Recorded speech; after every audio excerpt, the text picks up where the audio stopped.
ये हैं ghost realm tales, प्रेत लोक कथाएं। डर लगे तो लाइक करो, शेयर करो और सब्सक्राइब करो। ये कहानी है बिहार के एक छोटे से गांव सरसी की। कहते हैं इस गांव में रात को कोई अकेला नहीं चलता, क्योंकि वहां रहती है कर्ण पिशाचिनी। कर्ण पिशाचिनी वो डायन जो इंसान के कानों में आकर धीरे से फुसफुसाती है और फिर इंसान पागल होकर अपनी ही जुबान से अपनी मौत बुला लेता है।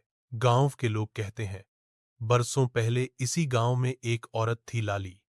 लोग उस पर जादू टोने का इल्जाम लगाते थे। एक रात उसे पीट पीट कर गांव के कुएं में फेंक दिया गया। मरने से पहले उसने कसम खाई, जो सुनेगा मेरी बात वो कभी चुप नहीं रहेगा। तब से हर अमावस्या की रात कोई ना कोई सुनता है एक फुसफुसाहट। कान दो, मेरी बात सुनो। पिछले हफ्ते गांव का एक लड़का शंकर शराब पीकर खेतों से गुजर रहा था। उसे लगा किसी ने उसका नाम लिया। उसने सुना कोई उसके कान के बिल्कुल पास बोल रहा है, सुन, कुएं तक चल। सुबह शंकर कुएं में मरा मिला। उसके कान से खून बह रहा था और उसके होंठ फटे हुए थे, जैसे किसी ने जबरदस्ती उससे कुछ कहलवाया हो।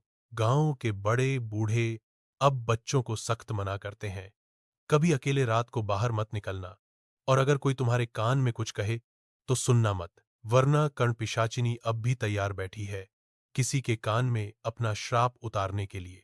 अगर दिल मजबूत है तो डर यहीं खत्म नहीं होता। लाइक करो, सब्सक्राइब करो और इस डर को सब तक फैलाओ।